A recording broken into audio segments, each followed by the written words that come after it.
Hi, I'm Marty Nimco, a compulsive gardener.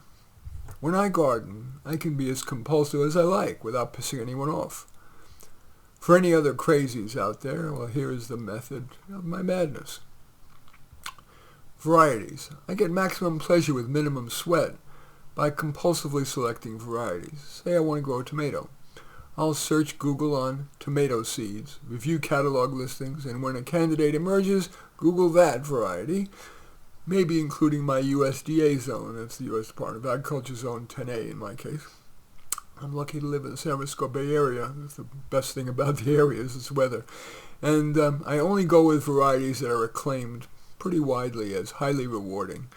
Not just with a specific purpose, but overall highly rewarding. But I recognize that catalog writers have been known to be a little flowery.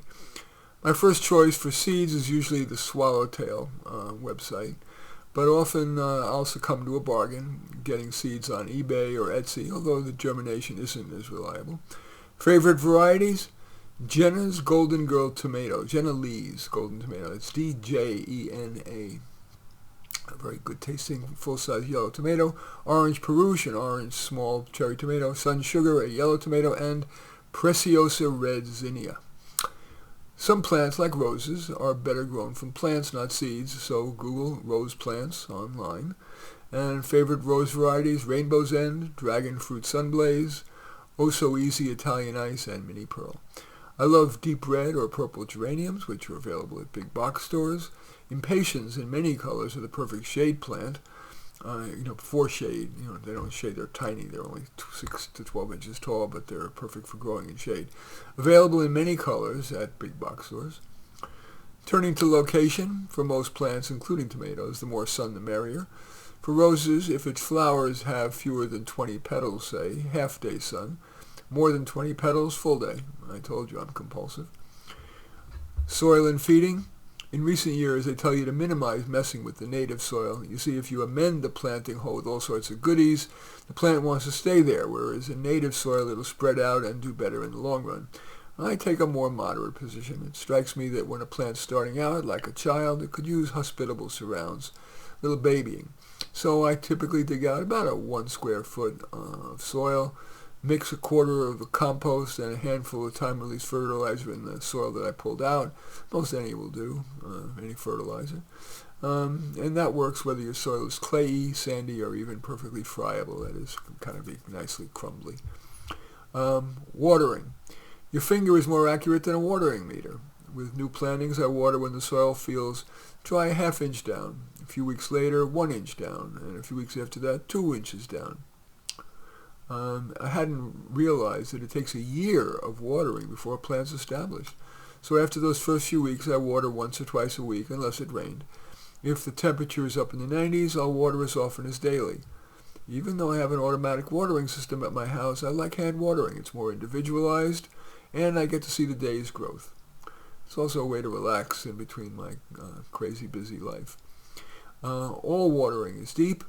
The roots generally go down and out about as much as the above-ground plant does, so I water accordingly. Typically that's 10 or 15 seconds of my hose for foot-sized plants, 30 seconds for shrubs, 60 seconds for trees. I keep the water pressure and the spray pattern such that all the water goes onto the root area, especially the outer rim, which is the area that is parallel to the outside part of the plant. That's where the feeder roots are. I monitor the leaves. If a day or two after watering the leaves, especially the upper leaves, are curling, I've probably underwatered. It's unlikely I overwater because I'll never water if the top of the soil is at all darkish from the previous watering. Feeding. I'm not religious about it, but my aspiration is St. Patrick's Day, Memorial Day, July 4th, and Labor Day. I live in California with a long growing season. In much of the country, you can dispense with the St. Patrick's Day feeding. Trimming and pruning. I enjoy trimming and pruning. With tomatoes, when they're starting to flower, I remove about a quarter of the leaves, mainly from the bottom. That way the plant can put most of its energy into producing fruit.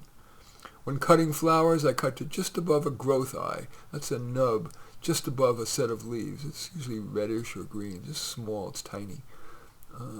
And from there is where the new stem is going to grow. With roses in the winter, I prune the bush back to, on average, half its size. Again, just above a growth eye, but if it's a scrawny branch, I'll cut it all off, right down to the plant's base.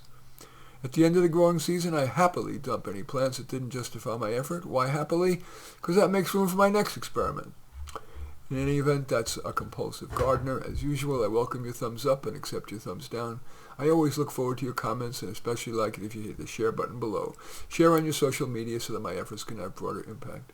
And I am flattered if you choose to subscribe to my channel, and certainly would welcome you taking a look at any of my 36 books, including the just published favorites, my best articles and short stories. In any event, I thank you for watching. I'm Marty Nimco.